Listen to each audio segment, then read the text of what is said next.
महिमा है अपरंपार, ले जाती है वो हमें मुक्ति के द्वार। ध्येय है संवत्सरी का क्षमा का आदान प्रदान करना, क्षमा का आदान प्रदान करना, स्नेह और प्रेम का बहता रहे जीवन रूपी झरना, जीवन रूपी झरना। कलह और कषायों को है हमें दिल से मिटाना, कलह और कषायों को है हमें दिल से मिटाना। संवत्सरी के इस पर्व पर करते हैं सबको खमत खामना, करते हैं सबको खमत खामना। मोक्षशीला ही मिले सबको, यही है मंगल भावना, यही है मंगल भावना। इन्हीं भावनाओं के साथ आप सबको पर्वाधिराज पर्युषण महापर्व की हार्दिक बधाई। आशा करती हूँ कि आप सब स्वस्थ और धर्म की आराधना में लीन होंगे और सब तपस्वियों की सुख साता पूछती हूँ और खूब खूब अनुमोदना करती हूँ। कोरोना की महामारी के कारण हम सुबह के सामूहिक प्रवचन और शाम के सामूहिक प्रतिक्रमण से दूर ज़रूर हुए हैं, लेकिन ऑनलाइन लाइव फेसबुक के कारण हम सब साथ में और पारस्परिक स्नेह बनाते हुए धर्म ध्यान का कर्म निरंतर चल रहा है। मैं सौम्या मेहता आप सबका हार्दिक स्वागत करती हूँ आपके अपने शो मेरा कार्य ही मेरी पहचान। इस पावन अवसर पर आज हमारे साथ जुड़ रहे हैं राहुल जी खोखावत। राहुल जी स्वागत है आपका। राहुल जी आप गोगुंदा निवासी सूरत प्रवासी हैं। आपने MBA व जेनेलॉजी में MA किया। 2014 में उपासक शिविर अटेंड किया और 2015 में उपासक यात्राएं आरंभ की। आपने झाबुआ, चित्रदुर्गा, विरार, पनवेल और नाला सोपारा की यात्रा की। आप प्रोफेशन से प्रोफेसर हैं। आप तेयू और ज्ञानशाला से भी जुड़े हुए हैं। तो ऐसे बहुमुखी प्रतिभा के धनी का मैं एक बार पूर्ण स्वागत करती हूँ। तो आइए जानते हैं आपके जीवन की। अब तो पहले मैं आपसे ये जानना चाहती हूँ कि आप उपासक हैं और हर पर्युषण पर्व पर कहीं ना कहीं की यात्रा पर जाते हैं और जहाँ जहाँ चरित्र आत्मा विराजमान ना हो वहाँ यह 8 दिन धर्म ध्यान कराते हैं। पर इस बार लॉकडाउन के कारण आपने अपना पर्युषण भी सूरत में ही मनाया है, तो आपका इस बात का अनुभव कैसा रहा? सबसे पहले मैं अपने सभी समाज के बंधुओं से, भाइयों से, बहनों से खमत कामना करना चाहूँगा संवत्सरी महापर्व के इस दिन पर। अब बात रही यात्रा की, तो हर साल जो रहता है और इस साल जो रहता है, इस साल बहुत फीका फीका सा लगा। हर साल जो यात्रा करते हैं वो एक प्रकार से अपनी आत्मा के साथ हम यात्रा करते हैं, अपने साथ रहने का प्रयास करते हैं। हम सब बहुत थक जाते हैं तो क्या करते हैं, एक छुट्टी पे जाने की कोशिश करते हैं कि भाई चलो परिवार के साथ एक दिन छुट्टी पे चले जाएं। तो मुझे ऐसा लगता है कि मैं वो 8 दिन अपने साथ छुट्टी पे चला जाता हूँ। और रही बात धर्म ध्यान कराने की, तो ये तो गुरुओं का आशीर्वाद है, उनकी कृपा है कि उन्होंने हमें इस लायक समझा कि हम संघ की किसी रूप में कुछ जितनी हमसे बन सकती है हम सेवा कर पाते हैं। बाकी सब कुछ गुरु का ही दिया हुआ प्रसाद है, गुरु की ही शक्ति है। हम जो कुछ वहाँ करते हैं वो हम तो सिर्फ एक यंत्र है, जैसे पंखा चलता है ना, लेकिन पूरी एनर्जी है, पावर जो है वो तो गुरु के वहाँ से आती है। हमारा अपना कुछ भी नहीं होता है, जो कुछ होता है सब गुरुदेव का होता है, आचार्य प्रवर का होता है, पूरे संघ का होता है। तो लेकिन इस वर्ष जो रहा वो बहुत फीका रहा, इतना मज़ा नहीं आया जितना हर साल आता है। हाँ, जितना आत्मा के साथ रहने का कार्य या जितना आत्मशोधन का कार्य हमें करना चाहिए था, मुझे करना चाहिए था, मैंने प्रयास किया है रहते हुए, लेकिन फ़र्क तो है दोनों चीज़ में। और कहीं ना कहीं एक यात्रा न होने की कमी महसूस होती है। आगे हमारे दर्शकों को बताइए कि जब ये 8 दिन आप उपासक के तौर पर अपनी सेवाएं देते हैं तो आपकी दिनचर्या क्या होती है? उपासक यात्रा में हमारी दिनचर्या बहुत सहज होती है। वो कोई हम एकदम कोई विशेष दिनचर्या नहीं है कि हमें वहाँ पे कोई पूरा साधु बन जाना होता है। हम प्राय कोशिश ये करते हैं कि सुबह 5 बजे 5:30 बजे के आसपास उठ जाते हैं और सूर्यास्त तक हमारी समाई आ जाती है, और सूर्यास्त से कुछ देर बाद तक हम प्रेक्षा ध्यान आदि योग आसन का प्रयोग करवाते हैं वहाँ के श्रावकों को, श्राविकाओं को। फिर बस वैसे ही नहाना धोना जैसा यहाँ पे करते हैं, और फिर हम अपने जो साधार्मिक भाई बंधु हैं समाज के, जो अपने तेरापन समाज के श्रावक श्राविका, उनके घर पे जाके हम सुबह का ब्रेकफास्ट वगैरह करते हैं। उसके बाद प्रवचन होता है, फिर वो संपन्न होता है, फिर वापस लंच के लिए जाते हैं। कुछ परिवारों में मिलने जाते हैं, और कुछ परिवार ऐसे होते हैं जो भवन में या साधु संतों के दर्शन करने नहीं आते हैं, या उपासक जब आते हैं तब प्रवचन आदि सुनने नहीं आते हैं, तो हम उनके घर जाते हैं, उनको प्रेरणा देते हैं। और प्राय कोशिश यह रहती है कि हम लोग प्राय सभी घरों में जाकर सबको प्रेरणा दें कि आप ज़्यादा से ज़्यादा उपस्थिति दर्ज कराएं और धर्म ध्यान का लाभ लें, क्योंकि गुरुदेव ने इतना अच्छा हमें नियोजित किया है इस कार्य के लिए, तो गुरु के प्रति हमारी श्रद्धा, हमारी भक्ति और इस पर्युषण पर्व का हमें पूरा फ़ायदा उठाना चाहिए। तो इस प्रकार से हम जाते हैं। फिर शाम को वापस वही दोपहर में कुछ परिवार में कुछ लेडीज़ आती हैं, तत्वज्ञान जैन विद्या की कुछ बातें चलती हैं, कुछ चर्चाएं चलती है। शाम को फिर वापस खाने के लिए हम किसी के घर पे जाते हैं, फिर प्रतिक्रमण होता है, फिर 1-2 घंटे प्रवचन होता है, और फिर हम अपने हिसाब से सो जाते हैं। बस वहाँ पर हमें थोड़ा ये ध्यान रखना होता है, हम सादे कपड़ों में होते हैं, सफ़ेद कपड़े में होते हैं, शर्ट पैंट हो गया, और चद्दर मुख्य बहुत इम्पॉर्टेंट होती है, और रुमाल बहुत ज़रूरी होता है।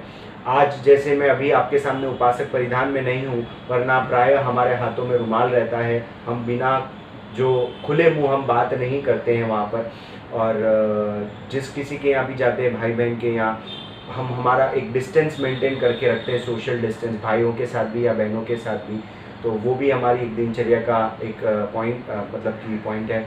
और साथ ही साथ हम लोग ये भी ध्यान, मतलब हमारा जो सोने का जो रहता है वो एकदम नीचे, मतलब एक दरी बिछाई होती है, उसके ऊपर चद्दर रख के, और एक हल्का एकदम पतला सा कोई मतलब चद्दर ही फोल्ड करके तकिए के रूप में ले लेते हैं। और ओढ़ने के लिए एक या जैसे ठंड हो तो 1 या 2 चद्दर उपयोग में ले सकते हैं, तो 3-4 चद्दर से हमारा काम चल जाता है। बस उसी प्रकार से हमारा सोना होता है।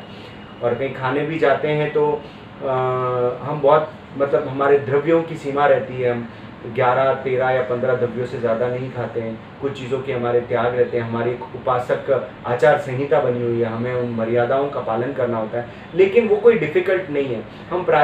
हम हमारे जीवन में भी वो सारी चीज़ें करते भी हैं, मतलब कि तो उसमें कोई डिफ़िकल्टी नहीं आती, एकदम फ्री होके रहते हैं हम लोग। ऐसा नहीं कि हम साधु बन गए, हाँ, तो इतना है कि हम साधु जीवन के कुछ, मतलब कि नमक के दाने के बराबर कुछ अंश अपने जीवन में उतारने का प्रयास करें। जब आप उपासक के तौर पर कार्यरत होते हैं तो पीछे आपके कार्य कैसा चलता है, अर्थात ये 8 से 10 दिन के आपका कार्य बंद रहता है?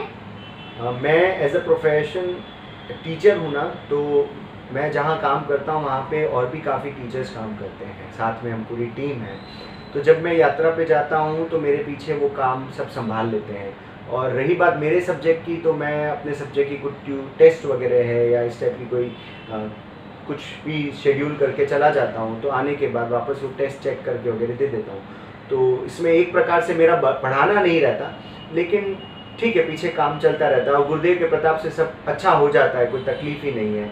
जहाँ गुरुओं का आशीर्वाद होता है ना, वहाँ सब काम अच्छे से हो जाता है। अभी कोरोना काल में ऑनलाइन लाइव प्रतिक्रमण और प्रवचन हो रहा है, तो इसका कितना औचित्य है? कोरोना काल में जो ऑनलाइन प्रवचन और प्रतिक्रमण आदि कोई भी कक्षाएं हो रही है या कोई भी ऑनलाइन क्लास चल रही है, तो उसका एक बहुत बड़ा इम्पोर्टेंट वैल्यू है, क्योंकि इस अंधकार के समय में रोशनी कौन देगा? गुरुओं से बढ़कर तो कोई नहीं होता है रोशनी देने वाला। तो आज ये जो यंत्र हैं, जितने भी इंस्ट्रूमेंट्स हैं, गैजेट्स हैं, इनके माध्यम से अगर हमें घर बैठे प्रवचन श्रवण का अवसर मिल रहा है तो हमें इसे खोना नहीं चाहिए। हम लोग हकीकत कहूँ तो इससे बहुत सारी हिंसा से बच भी रहे हैं। पेट्रोल का नहीं आना जाना, मतलब बहुत पेट्रोल बच रहा है, बहुत सारी चीज़ें अच्छी हो रही है। ठीक है, गुरुओं के दर्शन नहीं हो रहे हैं, चरित्रात्माओं के दर्शन नहीं हो रहे हैं, लेकिन इस लॉकडाउन के चलते हुए और कोई रास्ता है जहाँ पे व्यक्ति धर्म के साथ जुड़ सके? अगर एक रोशनी की किरण भी कहीं मिल रही है तो उसे ले लेना चाहिए, ताकि जीवन में कभी भी हमें अंधकार का सामना नहीं करना पड़े। और यहाँ तो हमें पूरा सूर्य उदय दिख रहा है, तो इस सूर्य की रश्मियों का तो पूरा लाभ लेना चाहिए। इसलिए जो भी यंत्रों के माध्यम से ऑनलाइन जो भी हमारा प्रतिक्रमण प्रवचन हो रहा है वो बहुत अच्छा हो रहा है। मैं इसमें एक उदाहरण दूंगा। जैन संस्कृति में कहा जाता है कि श्री कृष्ण ने एक बार घोषणा की थी कि कोई भी मेरे इस राज्य में दीक्षा लेना चाहे वो दीक्षा ले, पीछे का कार्य उसके घर की सार संभाल मैं देख लूँगा, मैं उसका कार्यभार उठा लूँगा। तो हमारी तेरापंथी महासभा अगर इस प्रकार से, या हमारी तेरापंथी युवक परिषद या महिला मंडल या और भी प्रोफेशनल फोरम या और भी कई संस्थाएं हैं, अगर वो किसी माध्यम से श्रावक श्राविकाओं के घर तक पहुंच पा रही है, इससे बच्चों में, बड़ों में, बूढ़ों को, है ना, वृद्ध लोगों को अगर सहायता मिल रही है धर्म आराधना करने में, तो इसमें मुझे नहीं लगता कि कोई आपत्ति होनी चाहिए। तो उसका औचित्य मेरी दृष्टि में तो काफ़ी अच्छा है। अब फिर हर व्यक्ति की अपनी एक सोच होती है, अपना दृष्टिकोण होता है। मैंने अपना विचार जो था वो रखने का प्रयास किया। समय के अनुसार धर्म में बदलाव की कितनी आवश्यकता महसूस हो रही है, और अगर हो रही है तो क्या क्या बदलाव जरूरी है? धर्म का एक मतलब होता है स्वभाव, और धर्म तब तक हम करेंगे जब हमारे स्वभाव में वो चीज़ उतरेगी। प्राय ये देखा जाता है कि व्यक्ति धर्म को रूढ़िवादिता में बांध लेता है और कुछ क्रियाकांडों में बांध लेता है। वो धर्म नहीं है। धर्म का मतलब होता है अपने स्वभाव में परिवर्तन का होना। तो अगर स्वभाव में परिवर्तन लाना है तो धर्म में स्वतः ही परिवर्तन आ जाएगा। और रही बात जो हम परंपरागत धर्म आचरण कर रहे हैं, तो मैं इसको एक ही चीज़ कहूँगा कि अपनी हर संप्रदाय की और हर अपनी धर्म समाज की अपनी एक क्रिया है, तो वो अपनी अपनी क्रिया करे, लेकिन उसमें सबसे महत्वपूर्ण है कि वो व्यक्ति अपने स्वभाव को बदले। और स्वभाव परिवर्तन के लिए आचार्य श्री तुलसी और आचार्य श्री महाप्रज्ञ जी और वर्तमान में आचार्य श्री महाशमन जी द्वारा प्रेक्षा ध्यान के बहुत सारे प्रयोग चलाए जा रहे हैं। हम उन प्रयोगों को समझें, उन प्रयोगों को अपने जीवन में उतारें। और लॉकडाउन में तो मैंने कई लोगों को देखा है जिन्होंने योगाभ्यास शुरू कर दिया है, प्रेक्षा ध्यान शुरू कर दिया है, और उन्होंने अपने जीवन में अच्छी अच्छी चीज़ों को, आदतों को अपनाया है। तो अगर जहाँ अच्छी आदतों को अपनाने की बात है तो वो धर्म की बात है, और बुरी आदतों को छोड़ने की बात है वो भी धर्म की बात है। तो जैसे एक बच्चा है, उसको टॉफ़ी पसंद है, लेकिन एक माता, उसको पता है कि बच्चे के लिए टॉफ़ी सही नहीं है, लेकिन माता को पूरी तरह से पता है कि टॉफ़ी जो है वो लंबे रूप में बच्चे के लिए ठीक नहीं है। एक दो बार खा ले तो ठीक है, लेकिन बच्चे के लिए वो मिठास और उसके लिए ललक, उसके लिए वो लालच जग जाएगा तो उसकी आदतें खराब हो जाएगी। तो माँ नहीं चाहती कि उसकी आदतें खराब हो। तो हम सब एक बच्चे के रूप में काम करते हैं, इसलिए हम धर्म की परिभाषा को सही ढंग से समझने में संभवतः कहीं ना कहीं भूल कर रहे हैं। इसलिए हमें हमारे दृष्टिकोण को बदलना होगा। जहाँ दृष्टिकोण मिथ्या से सम्यक्त हो जाएगा, सम्यक्त हमारा दृष्टिकोण हो जाएगा, तो हमारे भीतर में धर्म आचरण स्वतः ही उतर आएगा। तो आप उपासक होने के साथ साथ एक प्रोफेसर भी हैं, और अभी कोरोना काल में संपूर्ण एजुकेशन ऑनलाइन हो रहा है, तो ये बच्चों के लिए कितना हितकारी है। और आप ऑनलाइन एजुकेशन को 10 में से कितने मार्क्स देते हैं? देखिए, ऑनलाइन एजुकेशन जो है आज इस युग में बहुत महत्वपूर्ण बन गया है। कोरोना काल में मैं कहीं पे भी इस बात को सपोर्ट नहीं करता कि हम ऑनलाइन पढ़ नहीं सकते या सीख नहीं सकते। लाखों लोग हैं जो स्कूल नहीं जा पाते, कॉलेज नहीं जा पाते, लेकिन वो लोग यूट्यूब या बाकी माध्यमों से पढ़ाई कर रहे हैं। कई बार ऐसा देखा गया है, कभी बहुत सारे लोग इसका विरोध करते हैं कि ऑनलाइन एजुकेशन नहीं होनी चाहिए, तो सिर्फ एक मनी मेकिंग मशीन बन चुका है। तो ऐसा नहीं है। कुछ लोग ऐसा कहते हैं कि बच्चों की सेहत खराब हो रही है, आंखें खराब होती, तो ऐसा नहीं है। मेरा सिर्फ उन लोगों से एक ही प्रश्न है कि जब बच्चे पूरा दिन मोबाइल में गेम खेलते हैं, यूट्यूब पे कार्टून देखते हैं, टीवी देखते हैं, तो क्या उस समय उनकी आंखें आदि खराब नहीं होती है? तो ये एक ऐसा समय है जहां हम संयम का परिचय दे सके, स्वयं संयममय जीवन जिए और अपने बच्चों को भी संयममय जीवन जीने की प्रेरणा दें। और क्लास तो दिन में 2 घंटे, 3 घंटे या 4 घंटे होगी, तो हम धीरे उसमें भी हम थोड़ी थोड़ी देर में हम आँखों की एक्सरसाइज कर सकते हैं, योगासन कर सकते हैं और अपनी सेहत का ध्यान रख सकते हैं। तो अगर एक सिंपल सी बात है, क्या अगर कोरोना साल 2 साल चलेगा तो क्या बच्चे स्कूल नहीं जाएंगे? क्या उनको शिक्षा से वंचित रखेंगे? क्या हम उनको आगे का अध्ययन नहीं करवाएंगे? तो ये कुछ ऐसे प्रश्न हैं जहाँ पर अलग अलग मत हैं, लेकिन मेरा विचार ये कहता है कि ऑनलाइन एजुकेशन से देश की एक अच्छी सेवा हो सकती है, बशर्ते अगर टीचर्स अपना काम अच्छे से करें और अभिभावक बच्चों को संयममय जीवन पर आगे बढ़ाने का प्रयास करें, जिससे उनका स्वास्थ्य खराब ना हो। तो ये बहुत महत्वपूर्ण है। तो अभी वर्तमान दौर में इसकी कितनी आवश्यकता है और आप सभी माता पिताओं से क्या आह्वान करना चाहते हैं? वर्तमान में जो ज्ञानशाला है उसकी प्रासंगिकता इतनी, मतलब कि इतनी महत्वपूर्ण है जिसको कभी नकारा नहीं जा सकता। हर माता पिता, हर परिवार चाहता है कि उसका बच्चा संस्कारी रहे, उनके बच्चे संस्कारी रहे, उनका भावी पीढ़ी संस्कारी रहे, लेकिन बिना संस्कारों का बीज बोए वो संस्कारी कैसे हो सकते हैं? आज मैं देखता हूँ, मेरी धर्मपत्नी भी उपासिका है, मेरी धर्मपत्नी ज्ञानशाला की प्रशिक्षिका हैं सूरत में। मैं कई बार उनको देखता हूँ, वो लोग फ़ोन पर बच्चों से प्रतिक्रमण सुनते हैं, अष्टकम सुनते हैं, अरथ वंदना सुनते हैं और बच्चों की शुद्धिकरण में प्रयास करते हैं। मेरी धर्मपत्नी का या ज्ञानशाला की प्रशिक्षिकाओं का ये सब सुनना महत्वपूर्ण नहीं है, मुझे बड़ा अच्छा लगता है। मैं बहुत पुलकित हो जाता हूँ जब ये देखता हूँ कि बच्चों को कितना सारा आता है, बच्चों को कितने लोगों को कितने छोटे छोटे बच्चों को पार्टियाँ आती है प्रतिक्रमण की, कितने बच्चों को अष्टकम आते हैं, कितने बच्चों को अरथ वंदना आती है, तिकुत्तों का पाठ आता है, लोगस का पाठ आता है, और बच्चे वो सारा जीवन में प्रयास भी करते हैं, उसकी प्रैक्टिस भी करते हैं। और उससे भी अच्छी बात मुझे ये लगती है, जब हम लोग संडे को ज्ञानशाला जाते हैं ना, तो वो लोग देखते हैं कि इस पे ग्रीन सिंबल है या रेड सिंबल है खाने की वस्तु का। आपने अगर देखा हो तो संवत्सरी महापर्व पर गुरुदेव ने भी सबको प्रेरणा दी कि आप लोग क्या खाते पीते हो उसका ध्यान रखा करो।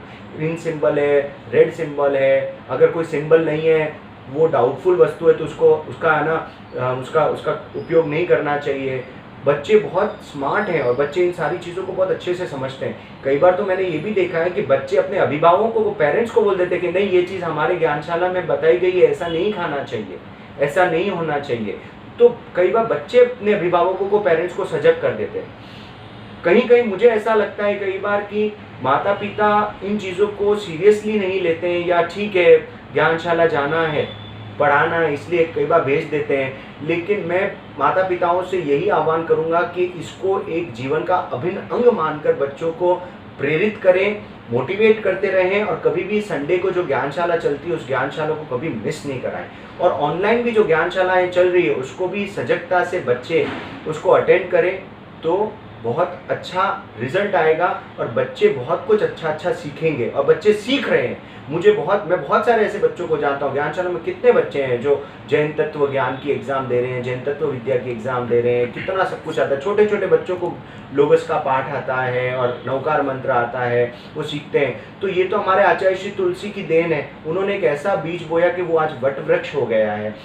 वो पथदर्शक थे और उन्होंने भावी पीढ़ी की ऐसी कल्पना की कि आगे वाला जो हमारा जनरेशन है वो पूर्ण संस्कारी हो। उसके लिए उन्होंने वो सिंचाई की, उसे सिंचन किया उस बीज का, उस पौधे का, कि आज हमारे सामने इस तरह से हमारी बहनें जो हैं वो इतनी स्वावलंबी बन चुकी है, मतलब सेल्फ कॉन्फिडेंट बन चुकी है, वो प्रशिक्षिकाओं के रूप में बहुत अच्छा कार्य कर रही है। मुझे बहुत खुशी होती है कि मैं ज्ञानशाला से as a volunteer, as a कार्यकर्ता जुड़ा हुआ हूँ, और बहुत अच्छा लगता है संडे को। प्राय मैं कोशिश करता हूँ कि संडे की जो ज्ञानशाला होती है हम मिस नहीं करते, तो फिर भी कुछ कार्य आदि होते हैं तो नहीं होती है और चलता है। लेकिन मैं अभिभावकों से यही मैं आह्वान करूंगा कि आप बच्चों को ज़्यादा से ज़्यादा अपने बच्चों को ज्ञानशाला भेजें। हम बहुत सारी चीज़ों के लिए बच्चों की स्कूल छुड़वा देते हैं या बहुत कुछ छुड़वा देते हैं, लेकिन प्लीज़ ज्ञानशाला के लिए प्रेरित करिए, और ज्ञानशाला के लिए कि बाकी की 2 घंटे की दूसरी चीज़ अगर छोड़ सके तो अब छोड़िए। हमारा अपना जीवन बच्चों में जो है वो रिफ्लेक्ट होता है। बच्चे संस्कारी बनेंगे तो हमारा आगे का देश का भविष्य भी बहुत अच्छा बनेगा। इसलिए माता पिताओं से आह्वान है कि आप स्वयं भी धर्म आराधना करें और बच्चों को भी उसके लिए प्रेरित करें। तो आप आज के युवकों को क्या संदेश देना चाहते हैं?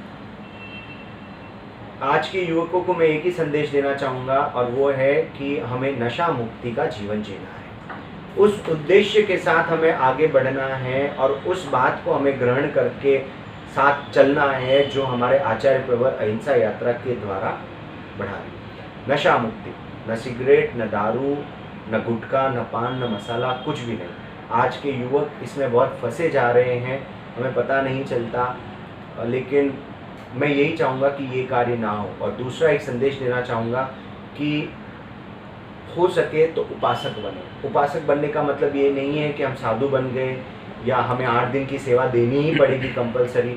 उपासक का मतलब होता है हम श्रवणोपासक बने, श्रावक बने, 12 व्रती श्रावक बने, व्रतों को धारण करें। और वो हमारे लिए बंदिशें नहीं है, वो हमारे लिए खुला आसमान है। हम उसको जी भर के अपने पंख फैला के उड़ सकते हैं। हमने अपने मन में खाली ये एक धारणा बना ली है कि 12 व्रती श्रावक बनना है, उपासक बनना बंदिशों का काम है। बंदिशों का काम नहीं है। हमारे भीतर में एक नया आत्मविश्वास और नई जागरणा, नई आत्मशक्ति का जागरण होता है। इसलिए मेरा उन सबसे यही निवेदन है कि ये ना सोचे कि हम बूढ़े हो जाएंगे, 45, 50, 55 के हो जाएंगे, फिर उपासक बनेंगे, फिर श्रावक धर्म स्वीकार कर लेंगे। तो मैं तो एक ही चीज़ कहूँगा कि छुरी होती है ना, उस छुरी की धार को टेस्ट करने का या उसका उपयोग करने का तभी मज़ा आता है जब वो तीखी हो, जब वो मतलब कि ब्लंट हो जाए, मतलब कि वो धार उसकी कम हो जाए, फिर छुरी का उपयोग नहीं रहता है। तो आज युवा होते हुए हम समाज की, देश की सेवा कर सकते हैं और साथ में संघ की और आत्मा की भी हम सेवा कर सकते हैं। तो यही सही समय है हम उपासना के इस क्षेत्र में आगे बढ़ें और जीवन में रोज़ उपासना का क्रम आगे बढ़ाते हुए हम संवर या सामायिक का आलंबन लेते हुए अपनी आत्मशुद्धि का प्रयास करें। तो मेरा आखिरी सवाल ये है कि आपको इस प्रोग्राम में आकर कैसा लगा?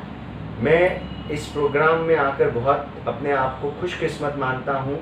इस प्रोग्राम का मेरा एक ही आकर्षण था और वो है सौम्या मेहता, है ना। और क्योंकि एक बच्ची अगर मेरे बारे में जानना चाहती है तो मैं ज़रूर आने का पूरा मतलब मेरा मन था, संकल्पित था, इसलिए मैं आया।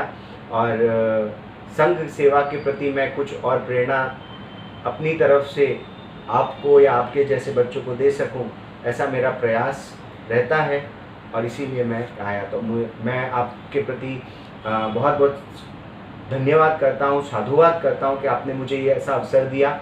साथ ही साथ मैं खमत कामना करता हूं सभी से, आपसे और सभी से, पूरे समाज से, कि मेरी इन बातों में कहीं किसी के मन को ठेस पहुंची हुई, त्रुटि से मैंने कोई गलत बात कर दी तो मैं बारंबार संवत्सरी क्षमापना महापर्व पर बारंबार आप सबसे खमत कामना करता हूं। और अगर आपको मेरा शो अच्छा लगे तो लाइक करिए, सब्सक्राइब करिए और बेल आइकन दबाना मत भूलना और जितना ज़्यादा हो सके शेयर करिए। तो हम फिर मिलेंगे एक नई हस्ती के साथ एक नए वीडियो में। तो चलिए, स्टे होम, स्टे सेफ। जय जिंद।